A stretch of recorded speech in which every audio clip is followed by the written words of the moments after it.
Eh bien, salut à tous, à toutes et entre les deux, bien sûr. J'espère que vous allez aussi bien que moi. Et aujourd'hui, je vous retrouve pour une nouvelle vidéo.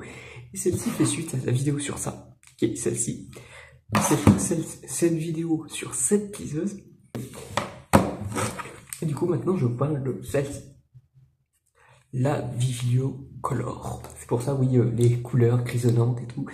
C'est parce que, c'est un truc que je fais facilement, c'est que voilà comment est vraiment la vidéo. Voilà avec du coup l'empreinte de la liseuse.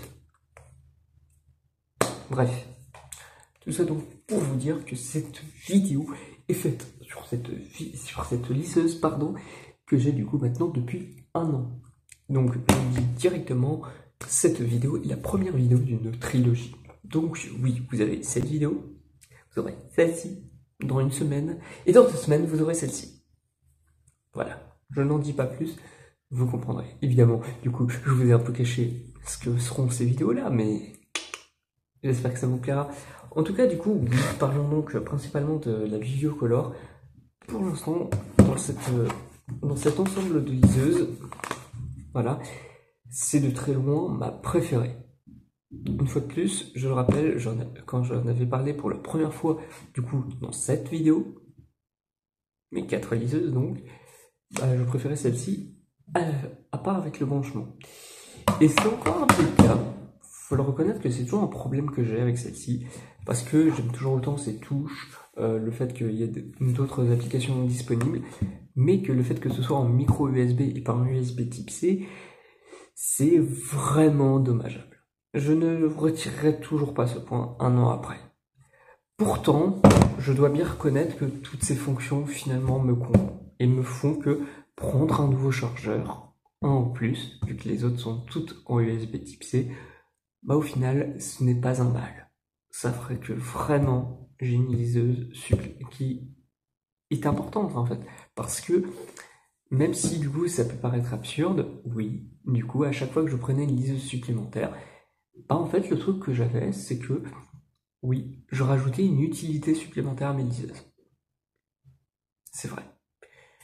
Pourtant, le fait qu'elle soit en couleur comme ça, celle-ci, mais qu'elle a toutes les fonctions fermées d'une liseuse, au final, ça fait vraiment que ça peut être la plus grande des liseuses. Pourquoi je dis ça? Parce que ça fait vraiment ce qu'est une liseuse, ce qu'on peut se dire pour être une liseuse. Parce que oui, même si j'ai pu parler d'une liseuse dont je parlerai dans la 2e vidéo de cette trilogie, vu qu'elle va aussi avoir un an, de fait, ouais, ça devient moins des liseuses. Par le simple fait qu'elle soit ouverte, en fait. Ça peut paraître paradoxal, c'est comme une console. Pourquoi? Qu'est-ce qui fait que, même si j'en parlerai peut-être un autre jour, on ne sait pas, qu'est-ce qui fait que la GPD Win n'est pas une console selon moi, mais le Steam Deck oui. C'est la fermeture du système. C'est très paradoxal, mais c'est en ça qu'on reconnaît une liseuse. Parce que si tu peux faire autre chose, ça détruit la frontière avec le principe d'une liseuse. Je l'ai du coup dit dans la vidéo où je montrais mes 4 liseuses, mais c'est toujours donc le cas. Donc, selon moi, au final, quoi que j'ai pu en dire, la Vivio Color est un peu comme la liseuse ultime. Il faut toujours ce branchement USB type C et pas micro USB, mais oui, de fait, c'est la liseuse qui mélange tout ce qu'il faut. Entre la taille qui fonctionne avec toutes les tailles mini, entre gros guillemets, de ces liseuses. Mais du coup, voilà, celle-ci a bien cette micro-taille, qui est, je crois, à peu près 5-6 pouces, je crois. Donc oui, c'est quelque chose de courant de faire cette taille-là, mais où il y a les touches. Et par rapport aux autres. Il y a aussi le fait qu'il y a beaucoup plus de choses disponibles. Et où, du coup, je disais que c'était proche d'un téléphone. Et c'est pas forcément faux.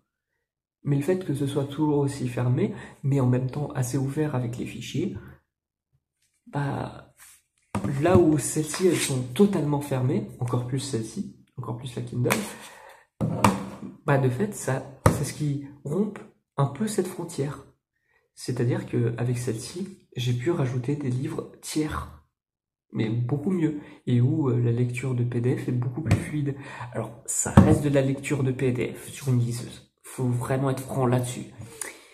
Mais de fait, ça le reconnaît d'autant plus. Pour vous donner une idée, pour que vous comprenez, même si c'est un peu normal, c'est juste que sur celle-ci, ça reconnaîtra que c'est un PDF. Et ça fera juste, voilà le nom de votre fichier et c'est un PDF. Ok. Bah sur celle-ci, ça va essayer de te mettre la première image du PDF. Et souvent, ça peut être la couverture. Donc, tu as vraiment l'impression de te retrouver avec un livre. Donc, évidemment, tu peux pas avoir les dispositions qu'il peut y avoir sur les livres e-book. Mais même si tu fais le transfert entre PDF et e-book, EPUB, pardon. Oui, c'est EPUB depuis le début, parce que e-book, c'est ce qui fait le fichier. Le EPUB, c'est le type de fichier. Comme par exemple, tu as une image, bah soit c'est un fichier PNG, soit JPEG. Mais c'est une image. Voilà. Et donc le e-book, c'est le terme informatique pour les livres numérisés. Voilà. Mais en tout cas, du coup, voilà ce que je pense de cette liseuse après un an. Je suis plus étonné que ce que j'aurais cru. Parce que même si du coup je l'ai très rapidement remplacée par celle qui sera dans la deuxième vidéo, bah, de fait, ouais, ça reste un appareil extrêmement solide dans tous ses appuis. Alors oui, on me dira quelle en est de la couleur. Bah finalement, pour une liseuse de ce calibre-là, c'est amplement suffisant. Au début, oui, ça paraissait un peu bizarre, vraiment, peut-être comme vous, là, vous voyez le côté grisonnant, c'est un peu bizarre et tout. Mais au final, même s'il y a des nuances qui disparaissent, ce qui est sûr en fait, bah, c'est pas plus mal non plus. Ça fonctionne plutôt bien et l'œil s'y habitue. Et si c'est pour faire moins mal aux yeux, c'est peut-être pas pour le mieux. Voilà ce que j'avais à dire sur cette liseuse. J'espère que cette vidéo vous aura plu.